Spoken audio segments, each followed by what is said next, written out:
Good morning.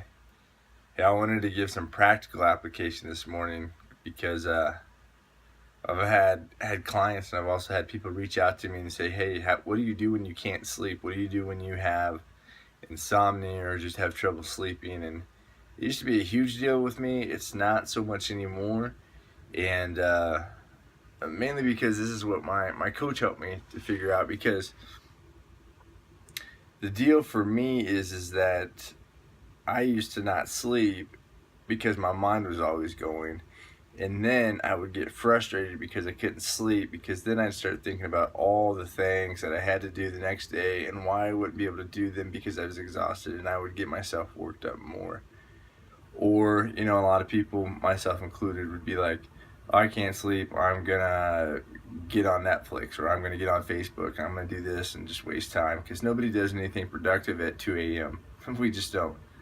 Um, so this is what I do, and I say this from previous experience, because I went to bed about 11 last night, and at 2 I was wide awake. I mean, wide awake. I wasn't even tired at all. And I halfway thought about just getting up and starting my day, because that's what I do when I wake up. I don't fight it. I just go to sleep. I just get up and work, do some homework, do some journaling, make some videos, whatever. So that being said, this is what I did, and it worked, and I went back to sleep. So let me throw a disclaimer in there. I am a Christian, and so my values reflect Christian values a lot of times, not always, because I believe that each person should be thoroughly convinced in their own mind who they are and what they believe, and then they should have integrity with that. Now, that being said, if you are not a Christian, please know that I teach my clients to have integrity to their beliefs. And if your beliefs teach you something else, as long as you're not out hurting people or killing, murdering, and raping or whatever, I teach you to have integrity to your beliefs. And I think that's very important for all people to know what they believe and to have weighed that out and have integrity to that, because you live a better life, a more happy life, when you do align yourself with what you believe. So I'm just going to throw that out there. So this is what I did, and this is what I encourage people to do. When you can't sleep, don't pick up the cell phone. Don't start doing Facebook. Don't start doing Netflix. But quiet your mind and just lay there and start meditating. And for me, I meditate on things I'm thankful for and scriptures. So for instance, I might close my eyes and I might meditate on, wow, I am the righteousness of God. And I just keep repeating that over in my head. And I'm like, I am the righteousness of God. And what does that feel like? And I start feeling that, right? And I start feeling, wow, I'm a child of God. He is my father, and I'm his child. And what does that feel like? And I start just picking one or two things and start meditating on them. It says, "For though we walk in the flesh, we are not waging war according to the flesh. For the weapons of our warfare are not of the flesh, but have divine power to destroy strongholds. We destroy arguments and every lofty opinion raised against the knowledge of God, and take every thought captive to obey Christ." So I say, wow, how can I take every thought captive right now to obey Christ? Because I don't think negative thoughts right now would be a good way to glorify and obey Christ. Because if I'm sitting here going like, oh crap, this just sucks, I can't sleep, well, that's not very uplifting. That's not very encouraging. I might say, because it says in Romans, it says, "What then shall we say? If God is for us, who can be against us?" And all of a sudden I'm like, wow, God's for me.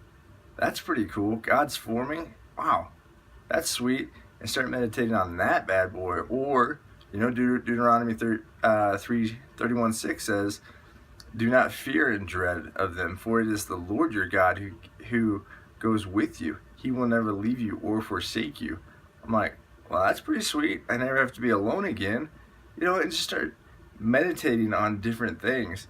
And again, I'm a Christian. Maybe you're not. Maybe you meditate on, wow, I'm awesome. I'm really good at loving my kids. I'm a great mom. I'm a great dad. I'm a great brother. I'm a great sister. Wow, I had a really good day today. This is really good about today. Wow, it was beautiful outside today. That sure was awesome. I'm so thankful that I got to take a hike around the lake today. Man, I'm so thankful that I have a job.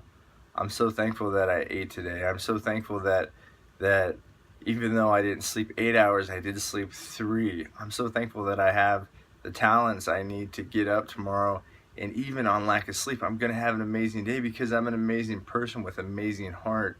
And you know, people tend to gravitate towards things that feel like home, and home wasn't always, you know, the most positive place for a lot of us. Doesn't mean it was a bad place, but we have to keep in mind, what do we want to do with our lives, and gravitate towards that and feed our mind with that and not what feels good. So sometimes, you know, we need to just step back and say, what do I want my outcome to be? Write that stuff down, right? Decide what you want, write it down, make a plan, and work on it every single day. You know, my mentor says, live with passion, live with purpose. Why? Because you're made for it. And so it's important to really just step back and go, wow, what's important, and feed that, meditate on that. Because here's the deal. I got up at 2:30, went upstairs, got something to eat, drank some water, came back down, lay down, I don't know, like 3:15 by the time I laid back down. By 3:30 I was out and I slept. So I got another 90 minutes of sleep. Yeah, I missed an hour or so in there, but man, an extra 90 is a lot better than none at all. So it's kind of a longer video today. I just really hope you guys can take your thoughts captive and really meditate on what's good, and it'll change you. I feel great this morning because what I needed more than physical sleep was mental and emotional and spiritual rest, and I got that through meditation and focusing on what's good. And so feed your mind, feed your heart, feed your soul. All right, guys, God bless. Peace.